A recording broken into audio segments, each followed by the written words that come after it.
Could be both, materials as well as experiences. Personally. Yeah, some people value the materials, and most people value the experiences, definitely. But just to answer your question, I would think that because everything will be more automated in the future, the cost of manufacturing material would definitely go down. So materials would definitely be cheaper, especially because everything is going to be controlled by AI and robotics. In a sense, if it is a conventional material, the answer would be yes. But let's say, I'll give you an example of textiles. As you will go in the future, you will be able to give a lot more complicated and better clothes at the same cost. So people actually will afford better clothes. So essentially, each and every product will upgrade itself, because at the lower end people will just not buy. Or the real value addition in the manufacturing will be to the upgraded products, to the better materials. Because at the end of the day, they will be pie will be divided into materials, experience. Because material will also give you an experience. Right. Definitely there will be a lot of upgradation of the materials, but that will only last for a specific time, after which it won't be novel anymore. There will be a lot of competition trying to come in. So as the product cycle goes on, the prices and the cost of it will obviously always continue going down as newer and newer innovations keep coming in, right? So I'm not sure how that. Do you see hotels being dismantled, installed, moved? Is that something like today there is a fair in this thing, so there are hotels which comes up, then they are gone. So would that be some kind of a model which will happen that the room capacity can become flexible? Is that a possibility of being visualized in the future? I don't know if room capacity would be flexible, maybe, but we are seeing modular hotels where there's multiple companies in China that can set up a 30-story building in a week, and it is entirely prefabricated. And they had a lot of these for the not the Olympics, but they had in Beijing where just for the 2 years they built up a lot of places where the hotels where they needed the volume, after which they were dismantled and they could be relocated to another place. I mean, of course, there is that slight expense of installing and uninstalling and moving, but that is a small fraction compared to the material cost. So I think one of the things we're going to see in the construction space is if you end up getting turnkey basis construction projects, that there will be a service that also offers site relocation. If you don't want to continue functioning there, you're not seeing the benefit. You say that you projected that you're going to get X amount of footfall, and you didn't realize that, and you found another site that you found more suitable. It's going to, at a fraction of a cost of building a new hotel, you could relocate an entire building. Have you actually able to visualize that there will be modular rooms on a train? If you move, 100 rooms, one train loads, goes, gets installed overnight, and you have the whole hotel company at a given site. It would not be very difficult to imagine, dismantling and handling almost like containers in a modular fashion.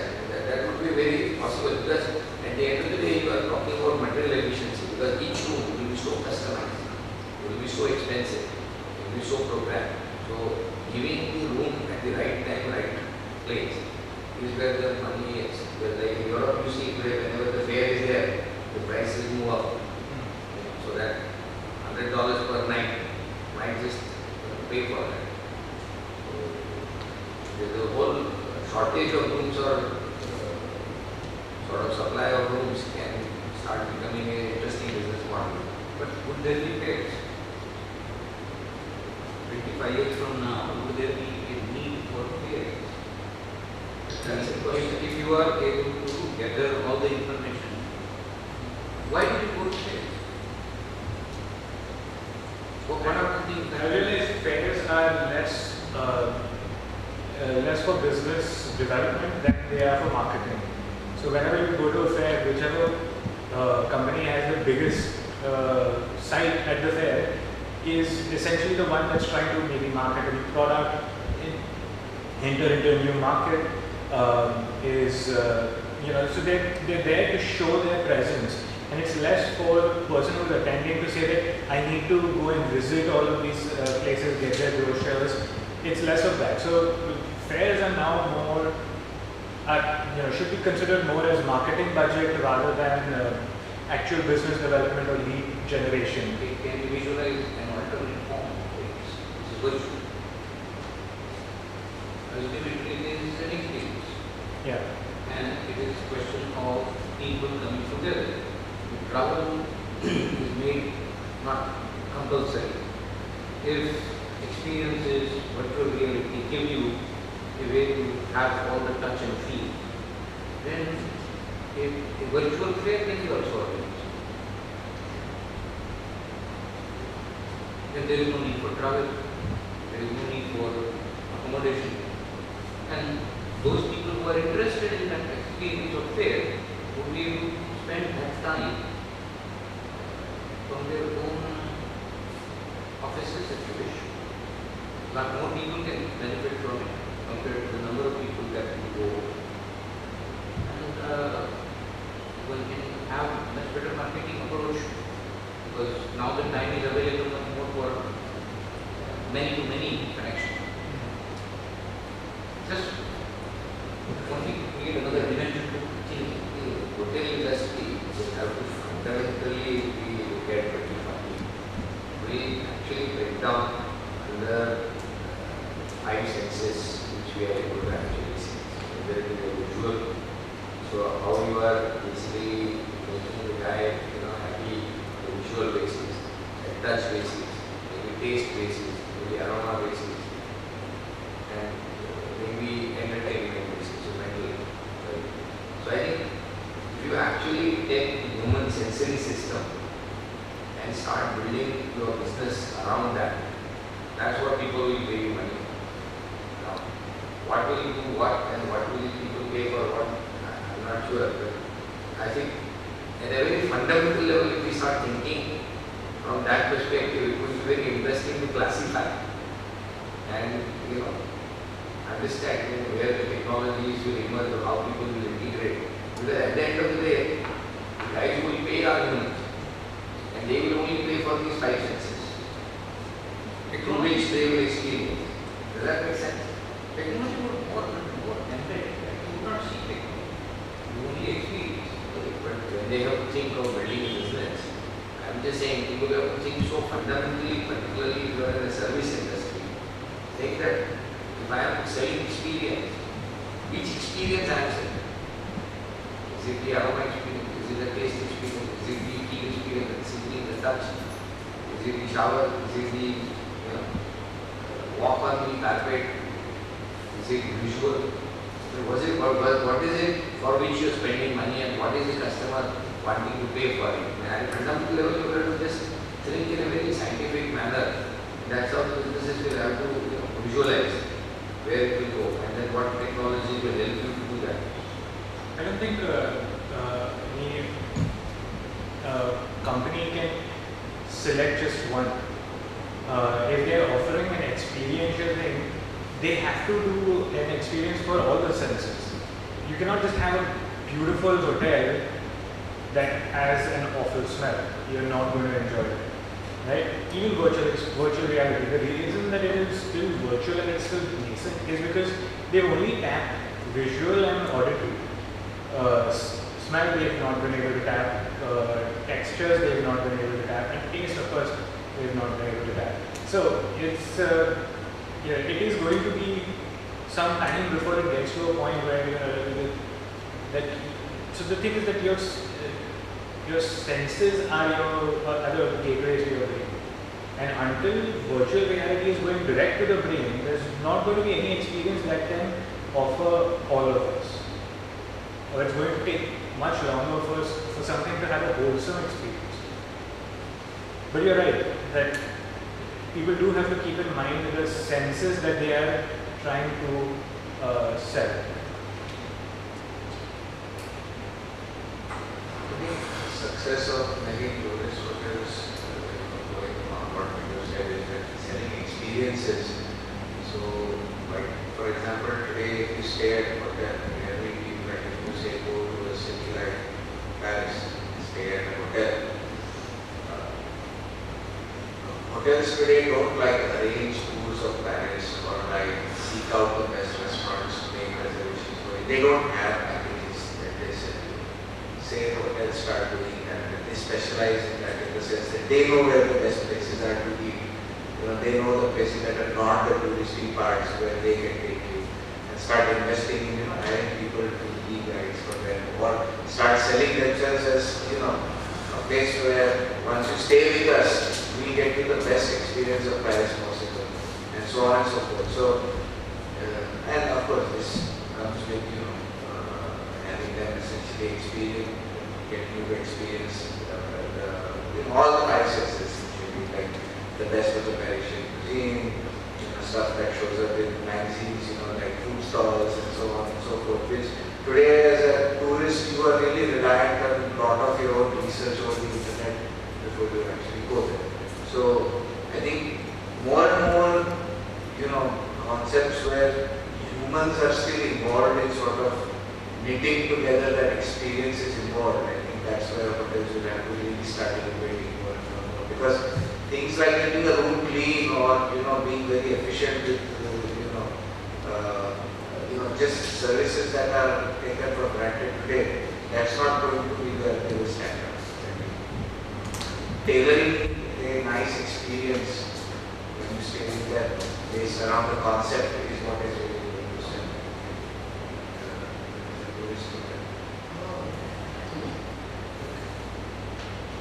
Should we move on? So, the leisure, then we can come to restaurant business. Where do you see the restaurant or food serving business in 2040? Where is it going and why will it go there? Why will people pay for what? Are there any thoughts on that? Let's say one of the large employer, large service, globally, whether it is lunches, whether it is breakfast, whether it is dinner, whether it is coffee shops, if you really see the amount of common space which is involved around that whole area is massive. And this is going to go through a very radical change, right from the robo waiter to a robo cook to a personalized app sitting on your table, you can choose anything. So where do we really see this heading? But I think in the future, all restaurants will definitely have to serve healthier food because the trend is going to change. Right now, people might eat out once a week, once in a month, but the trend is going to change. People are going to stop cooking because there's a research which actually said that it's cheaper to eat out every day than to cook at home and eat. Keeping that in mind, any restaurant that guarantees nutrition-rich food, I think they're gonna do well. I think that concept is gonna increase probably 100-fold, 1,000-folds. At the same time, for any restaurant to survive, I think that's one field where I see robotics or robotization actually boosting the industry. The dependency on chefs will go down. There is one concept which I shared in the first or in the second session, that molecular gastronomy. It's going to come up in a very, very big way. So I think these are few sectors where I see that it's gonna have tremendous growth, and it already has tremendous potential. I think 3D printing will improve in the restaurant? Restaurants are even personalized. So all the recipes and other things will be sold separately. So that you have that machine with you, ingredients loaded, and you get whichever dish you want. 3D printing. It's difficult to imagine because food processing will require a lot of temperatures, a lot of ingredients, flavors, being dispensed at, and so that kind of an automation to really achieve to do that would be very very difficult in a 3D printing machine. Yeah, Just saying. if you know that roti maker, that does it. And plus, sir, last time we just discussed about 3D printing of medicines and tablets. So I think 3D printing of food would be, I think, way more simpler than 3D printing tablets, which actually measure each ingredient in probably nano or micro basis. And I think I don't really see a big deal because today we are seeing composite materials being 3D printed. And I think food is probably at par. It could be at par with all these other materials. I think making food will definitely become more automated, but at the same time, we also need to think about how much creativity goes into cooking as well. I think over a period of time, the taste and the requirements of taste of humans really evolve very quickly. Even if you look at food, say 50, 60 years ago versus the kind of food that's available today, it's highly processed. There are whole different types of cuisines. There's a lot of fusion food that's coming in. So you will definitely require that human touch with regards to the chefs and all of the top people who generally come up with these creative dishes and recipes. But yes, I definitely agree with these guys that automation will become a key thing with regards to serving at restaurants. Not just serving, but also preparing the meals, maintaining a specific quantity, the quality and consistency. And I think there will definitely be an improvement in that front because of this. I think with food sciences, I think is going to really be the next big thing. And I would say a lot of fundamental research is going to go into, for example, what makes good food good. And today we can taste it and say this is good food. But what is really going on at the molecular level? What is the flavor profile? What is the texture profile? Can you recreate that? For example, maybe in the future I might be able to go to the restaurant and I can, I want to have mango pudding, but the pudding, I'll have say choices of 5 different textures or mouthfeels, 5 different initial tastes, 5 different aftertastes, things of that nature. And then when I select that, then I'll get a mango pudding personalized to my, whatever I imagine. So, a lot of I think research is going to go into, like for example, how to create, texture, for example, food texture, or mouthfeel, or how to create, a particular flavor profile. And I think that will also tie into, understanding how the human mind perceives taste. So, and how to, trigger that artificially or, design flavor, I would say flavor profiles that do that.